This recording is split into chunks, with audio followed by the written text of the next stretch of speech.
Student, इस video के माध्यम से मैं आपको ये बताना चाहूँगा कि जब हम लोग जनरल एंट्री चैप्टर पढ़ते हैं तो जनरल एंट्री चैप्टर जब भी हम पढ़ेंगे तो उसमें हम लोग कुछ बिजनेस से रिलेटेड कुछ ट्रांजेक्शन को रिकॉर्ड करते हैं।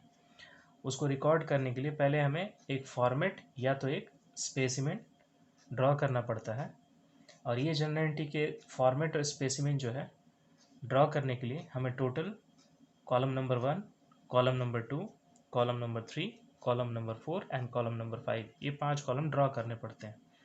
फर्स्ट कॉलम जो होता है उसमें हम लोग डेट मेंशन करते हैं। सेकंड कॉलम जो होता है उसमें हम लोग पर्टिकुलर्स दिखाते हैं। थर्ड कॉलम जो होता है उसमें हम लोग लेज़र फॉलियो लिखते हैं। लेज़र फॉलियो शॉर्ट में इसे हमने कॉलम में लिखा हुआ है L/F। इसका फुल फॉर्म होता है L for laser and F for folio. और ये जो फोर्थ कॉलम है वो अमाउंट इन रुपीज़ का कॉलम है जो 2 पार्ट में डिवाइडेड है। फर्स्ट कॉलम है अमाउंट इन रुपीज़ का, उसे हम लोग बोलेंगे डेबिट कॉलम, और जो सेकंड कॉलम है उसे हम लोग बोलेंगे क्रेडिट कॉलम। तो स्टूडेंट गौर करना कि जब भी हम लोग जनरल एंट्री के फॉर्मेट और स्पेसिमेन को हम लोग जब ड्रॉ करेंगे तो उसके फॉर्मेट के ऊपर हम लोग क्या लिखते हैं, उस फॉर्मेट के ऊपर हम लोग लिखेंगे इन the books of dot dot dot. In the books of dot dot dot का मतलब ये हो गया कि आप किसके खाते में ये जनरल एंट्री पास करेंगे। सपोज आपके क्वेश्चन में दिया होगा कि pass the necessary journal entry in the books of XYZ limited company, तो आप ये डॉट डॉट का जो कॉलम है वहाँ पे आप लिखेंगे XYZ लिमिटेड कंपनी, और उसके नीचे कैपिटल लेटर में आप लोग हेडिंग लगाएंगे जनरल एंट्री, यानी हेडिंग में पहले ऊपर होगा इन द बुक्स ऑफ, और उसके नीचे हम लोग लिखेंगे जनरल एंट्री। ओके, अब स्टूडेंट देखते हैं कि ये जो फॉर्मेट हम ड्रॉ करेंगे, इस फॉर्मेट में हम लोग बिजनेस के ट्रांजेक्शन को कैसे रिकॉर्ड करते हैं।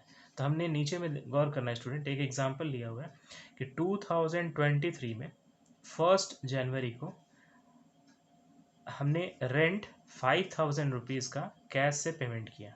मतलब हमने किसी का घर किराया पे लिए हुआ है और उसका किराया जो है 5000 रुपया कैश के रूप में हम पेमेंट कर रहे हैं। यानी ये यहाँ से लेकर और यहाँ तक इसे हम लोग बोलते हैं बिजनेस ट्रांजेक्शन। क्या बोलते हैं इसे? बिजनेस ट्रांजेक्शन बोलते हैं। और इसी ट्रांजेक्शन को इस फॉर्मेट के अंदर हम लोग कैसे रिकॉर्ड करेंगे, इस चीज़ को गौर कीजिएगा स्टूडेंट। तो जो यहाँ पर ये बिजनेस ट्रांजेक्शन है, ये बिजनेस ट्रांजेक्शन में से एटलीस्ट दो अकाउंट हम लोग पहले निकालेंगे, जिसमें से एक अकाउंट को हमें डेबिट करना है और दूसरे अकाउंट को क्रेडिट करना है। तो स्टूडेंट गौर करना, यहाँ से यहाँ तक ये बिजनेस ट्रांजेक्शन है जिसमें हम क्या दे रहे हैं, तो रेंट दे रहे हैं। और रेंट कैसे पे कर रहे हैं? कैश के रूप में कर रहे हैं। तो पहला अकाउंट मेरा क्या निकल गया? रेंट। और दूसरा अकाउंट क्या निकल गया मेरा? कैश। अब ये जो रेंट है, इस रेंट को हम डेबिट करेंगे या क्रेडिट करेंगे, और ये जो दूसरा अकाउंट है मेरा कैश, इसको डेबिट करेंगे या क्रेडिट करेंगे, ये फुल्ली डिपेंड किस पे करेगा?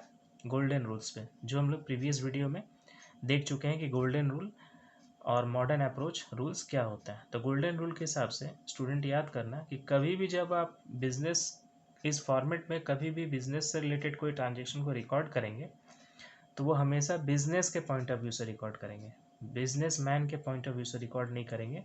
क्योंकि अकाउंट्स में हमने पढ़ा है कि अकाउंट्स में जो सारे ट्रांजेक्शन रिकॉर्ड होते हैं वो बिजनेस के पॉइंट ऑफ व्यू से रिकॉर्ड होने चाहिए, यानी वो सेपरेट एंटिटी कॉन्सेप्ट के पॉइंट ऑफ व्यू से होता है, जिसको हम लोग बिजनेस पॉइंट ऑफ व्यू बोलते हैं। Businessman point of view नहीं होना चाहिए, यानी हमेशा कोई भी ट्रांजेक्शन आप as a business point of view record करेंगे, बिजनेस मैन के पॉइंट ऑफ व्यू से रिकॉर्ड नहीं करेंगे। तो एक चीज़ याद रखना है स्टूडेंट, आप क्या दे रहे हैं? रेंट दे रहे हैं। तो रेंट आप दे रहे हैं, तो रेंट अगर आप किसी को किराया देते हैं तो आपके लिए वो खर्च होता है। रेंट अगर आप देते हैं किसी को तो आपके लिए वो क्या है? एक्सपेंस है। और आप ये नोटिस करना है कि गोल्डन रूल में किसी भी एक्सपेंस को किस अकाउंट में हम लोग लेते हैं? नॉमिनल अकाउंट में लेते हैं। तो नॉमिनल अकाउंट का गोल्डन रूल हमें क्या सिखाता है कि बिजनेस का कोई भी एक्सपेंस है, लॉस हो, उसको आप क्या कीजिए? डेबिट कीजिए। तो हम किसी को क्या कर रहे हैं? किराया दे रहे हैं, यानी वो एक्सपेंसेस है। तो एक्सपेंसेस को हम लोग नॉमिनल अकाउंट के थ्रू क्या करेंगे? डेबिट करेंगे। स्टूडेंट, इस फॉर्मेट में जनरल एंट्री को रिकॉर्ड करने का भी कुछ तरीका है, वो हम आपको सिखाएंगे। पहले ये जान लेते हैं कि रेंट को हमने डेबिट क्यों किया और कैश को क्रेडिट क्यों किया। तो रेंट क्या है, एक एक्सपेंस है बिजनेस के पॉइंट ऑफ व्यू से, इस वजह से रेंट एक्सपेंस है, तो ये नॉमिनल अकाउंट से बिलोंग करता है। तो नॉमिनल अकाउंट का गोल्डन रूल हमें ये सिखाता है, किसी भी एक्सपेंसेस और लॉसेस को आप डेबिट कीजिए। इस वजह से हमने देखा स्टूडेंट यहाँ पे फॉर्मेट में हमने रेंट को क्या किया है, डेबिट किया है। और ये कैश क्या है, कैश जाहिर सी बात है, कैश क्या है, एसेट्स है। हमने गोल्डन रूल्स में पढ़ा था कि जितने भी एसेट्स होते हैं वो रियल अकाउंट में आते हैं। तो यानी कैश क्या है, रियल अकाउंट है। और रियल अकाउंट का गोल्डन रूल हमें क्या सिखाता है, हमें ये रूल सिखाता है कि what comes in debit and what goes out credit. यानी पैसा अगर आ रहा है बिजनेस में तो आप डेबिट कीजिए, अगर जा रहा है बिजनेस है तो क्रेडिट कीजिए। तो आप क्या कर रहे हैं, रेंट पे कर रहे हैं। तो रेंट पे करेंगे तो कैश आएगा कि जाएगा, तो कैश मेरे पास बिजनेस के पॉइंट ऑफ व्यू से जा रहा है, यानी गोज आउट हो रहा है। तो रियल अकाउंट हमें ये सिखाता है कि हमेशा पैसा आए तो डेबिट कीजिए और जाए तो क्रेडिट कीजिए। तो कैश यहाँ क्या हो रहा है, जा रहा है, इस वजह से यहाँ कैश को हमने क्या किया हुआ है, क्रेडिट किया हुआ है।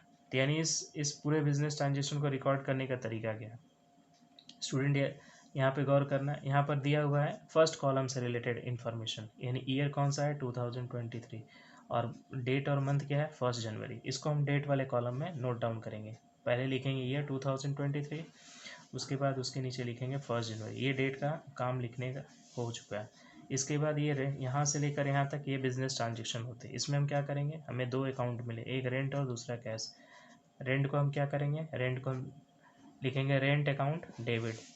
स्टूडेंट याद करना, ये जो A/C है इसको शॉर्ट में हम लोग अकाउंट लिखते हैं। तो हम लिखने का तरीका क्या है, rent account dot dot dot debit, और नीचे में क्रेडिट को क्या लिखेंगे, कैश अकाउंट। कैश अकाउंट लिखते समय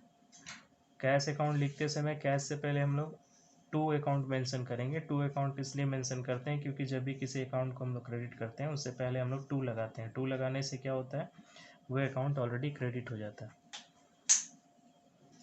और उसके नीचे ये एक्चुअली अमाउंट, ये ट्रांजेक्शन कितने का है, तो ये ट्रांजेक्शन 5000 का है। तो ये ट्रांजेक्शन जो 5000 का है, ये 5000 हमने इसको डेबिटेड कर दिया और ये 5000 का हमने क्या किया है, क्रेडिटेड कर दिया है। यानी रेंट को हमने 5000, रेंट को डेबिट किया तो रेंट का अमाउंट 5000 से डेबिट कर दिया और कैश का अकाउंट जो है वो 5000 से हमने इसको क्रेडिट कर दिया। ओके स्टूडेंट, ये तो क्लियर हो चुका है कि ये सारे बिजनेस ट्रांजेक्शन को हमको रिकॉर्ड कैसे करना है। अब हम एक चीज़ गौर कर लेते हैं, इसमें हम एक नरेशन लिखेंगे। इसे हम लोग क्या बोलते हैं, इसे हम लोग बोलते हैं नरेशन। नरेशन का मतलब ये होता है कि जो भी हमने बिजनेस ट्रांजेक्शन किए हुए हैं उसको हम नरेट करते हैं, यानी उसको थोड़ा ब्रीफली एक्सप्लेन करके लिखते हैं कि एक्चुअल में हमने किया गया। तो हमने नरेशन जब भी हम स्टार्ट करते हैं लिखना है तो हमेशा बीइंग वर्ड से शुरू करेंगे, बीइंग वर्ड से शुरू करेंगे। और नरेशन क्या लिखेंगे, रेंट पेड विथ कैश, यानी हमने क्या किया, रेंट जो है कैश के रूप में पेमेंट किया हुआ।